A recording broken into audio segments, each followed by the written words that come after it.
Latest updates ఎప్పటికప్పుడు పొందడానికి big TV WhatsApp channel follow అవ్వండి. లింక్ డిస్క్రిప్షన్ లో ఉంది. దమ్ముంటే అరెస్ట్ చేసుకోండి. గత కొన్ని రోజులుగా కేటీఆర్ కొడుతున్న డైలాగ్ ఇదే. మా లీడర్ను అరెస్ట్ చేస్తే రాష్ట్రం అగ్నిగుండమే అని బీఆర్ఎస్ నేతల డైలాగ్. అసలు ఎవరు ఏం మాట్లాడుతున్నారో అర్థమవుతుందా? ఫార్ములా ఈ రేసింగ్ మనీ ట్రాన్స్ఫర్లో ఆఫీసర్లది తప్పు లేదు, అన్నీ నేనే చేసిన, నాదే బాధ్యత అంటున్న కేటీఆర్కు అందులో తప్పొప్పుల గురించి తెలియదా అన్నది ఇప్పుడు వస్తున్న ప్రశ్న. ఫార్ములా ఈ రేస్పై దర్యాప్తు చేసుకోవచ్చని గవర్నర్ ఆమోదించడంతో కథలో వేగం పెరిగింది. దీంతో గులాబీ లీడర్ల గుండెల్లో రైళ్లు పరిగెడుతున్నాయి.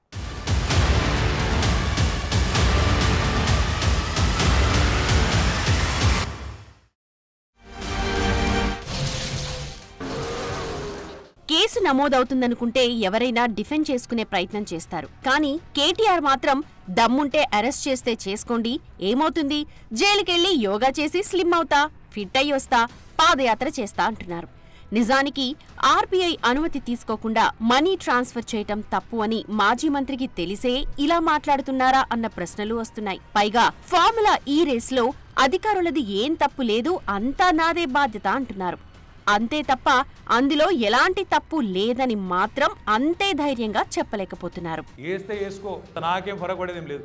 ఓ 2 నెలలు 3 నెలలు నువ్వు జైల్లో పెట్టి పైశాచికానందం పొందుతా అంటే నాకేం అభ్యంతరం లేదు. మంచిగా పోతా, యోగా గీగా చేసుకొని ట్రిమ్గా వస్తా, పాదయాత్ర ఎక్కుతా. కాబట్టి నేను భయపడేటోని కాదు, మేము ఎవ్వరం భయపడేటోళ్ళం కాదు. ఈ ఉడతా ఊపులకు, ఈ హౌలా మాటలకు ఎవ్వడు భయపడడు. రేవంత్ తెలుసుకో.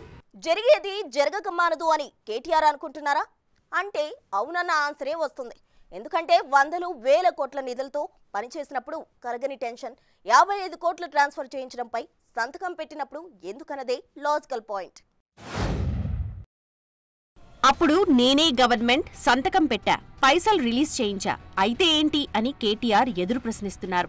నిజానికి ఫార్ములా ఈ రేసింగ్ విషయంలో తప్పులు ఖచ్చితంగా జరిగాయని ఇప్పటికే చాలా మందికి అర్థమైంది. ఎందుకంటే ఆగమేఘాల మీద ఆర్బీఐ అనుమతి లేకుండా, కేబినెట్ను సంప్రదించకుండా, పైగా ఎన్నికల కోడ్ ఉండగా 55 కోట్ల రూపాయలను ట్రాన్స్ఫర్ చేయించారు. ఇందులో దాచడానికేముందంటున్న కేటీఆర్ ఇంత అర్జెంటుగా, అది ఎన్నికల కోడ్ ఉండగా ఆర్బీఐ కేబినెట్ అనుమతి లేకుండా ఎందుకలా చేశావు, ఒక్కడివే మీదకి ఎందుకు తెచ్చుకున్నావంటే అట్నుంచి ఆన్సర్ లేదు. నిజానికి బయట దేశపు సంస్థ కంపెనీకి పెద్ద మొత్తంలో డబ్బులు పంపాలంటే ఆర్బీఐ అనుమతి తీసుకోవాలి. ట్యాక్స్ చెల్లించి పంపినా అందులో జరగాల్సిన ప్రాసెస్ చాలా ఉంటుంది. కానీ ఇవేవీ పట్టించుకోలేదు. ఈ విషయంలో అసలు ఏం జరిగిందన్నది బయటకు తేవాలనుకుంటోంది ప్రభుత్వం. అందుకే ఏసీబీ విచారణ కోసం గవర్నర్ అనుమతి కోరింది. తాజాగా గవర్నర్ గ్రీన్ సిగ్నల్ ఇవ్వడంతో ఇందులో మతలబులు ఏం జరిగాయో పాలకు పాలు, నీళ్లకు నీళ్లు బయట పెట్టేందుకు రెడీ అవుతోంది ప్రభుత్వం.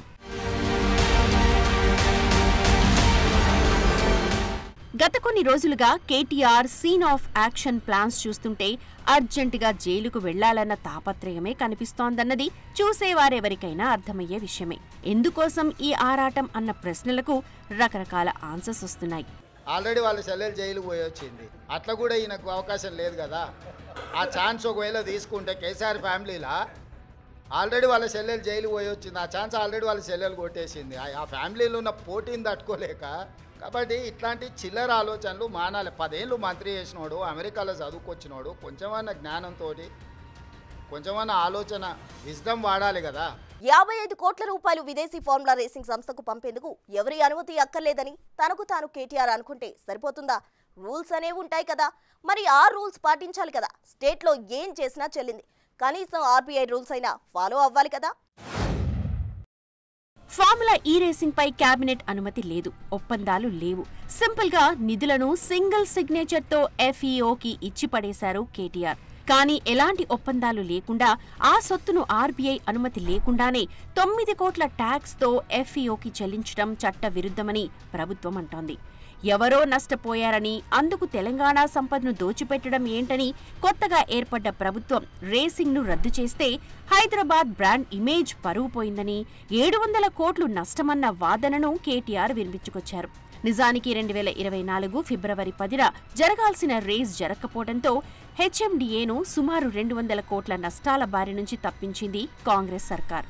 అయితే హెచ్ఎండిఏ ఇండిపెండెంట్ బోర్డ్ అని, తాను వైస్ చైర్మన్ అని చెబుతూ ఎవరి అనుమతి అక్కర్లేదంటూనే అరెస్టు గురించి కేటీఆర్ ఎందుకంత భయపడుతున్నారన్నదే అసలు పాయింట్. కేటీఆర్ విచారణ, అరెస్టు, జైలు కొన్ని రోజులుగా ఇదే సబ్జెక్ట్ నడుస్తోంది. అయితే గవర్నమెంట్ నెక్స్ట్ స్టెప్ ఏంటన్నదే ఇప్పుడు కీలకం.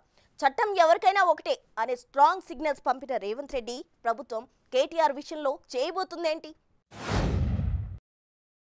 డిసెంబర్ 16న కేబినెట్ మీటింగ్ సందర్భంగా ఫార్ములా ఈ కార్ రేస్ కేసులో కేటీఆర్ను విచారించేందుకు గవర్నర్ అనుమతిచ్చిన విషయాన్ని సీఎం రేవంత్ రెడ్డి మంత్రివర్గ సహచరులకు వివరించారు.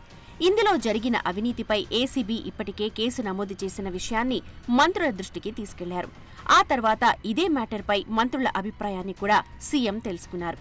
ఈ కేసులో ఎక్కడా తప్పులకు ఆస్కారం లేకుండా అన్నీ చట్టానికి లోబడి చట్ట ప్రకారంగానే ముందుకెళ్లాలనుకుంటోంది కాంగ్రెస్ ప్రభుత్వం.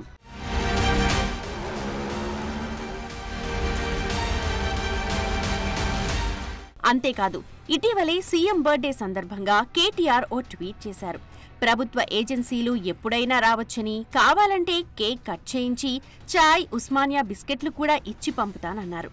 సో లేటెస్ట్ మ్యాటర్ ఏంటంటే ఏ క్షణమైనా కేటీఆర్కు ఏసీబీ నోటీసులిచ్చే అవకాశం ఉందంటున్నారు. ఇప్పటికే కేటీఆర్పై విచారణకు గవర్నర్ గ్రీన్ సిగ్నల్ ఇచ్చేశారు. ఎలాంటి ఎంక్వైరీకైనా రెడీ అని కేటీఆర్ అంటుంటే ఈ కేసులో ప్రభుత్వం ఎలాంటి స్టెప్ తీసుకుంటుందన్నది ఉత్కంఠగా మారుతోంది. మరోవైపు కేటీఆర్ చేసింది పెద్ద తప్పని, ఆయన జైలుకు వెళ్లక తప్పదని మంత్రి కోమటిరెడ్డి వెంకట్రెడ్డి అంటున్నారు.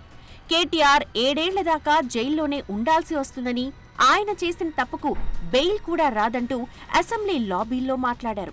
అంతర్జాతీయ చట్టాల ప్రకారం కేటీఆర్కు బెయిల్ వచ్చే ఛాన్స్ లేదని గుర్తు చేస్తున్నారు.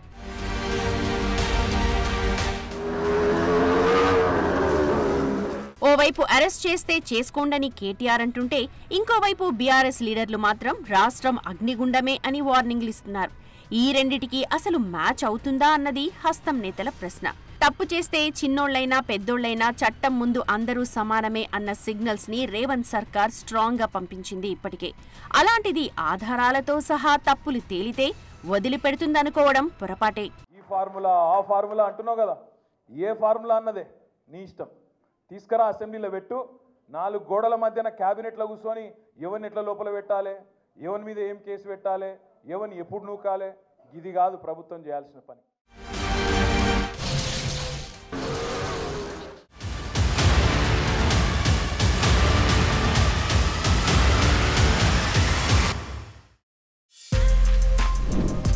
For more videos like this, subscribe Big TV channel.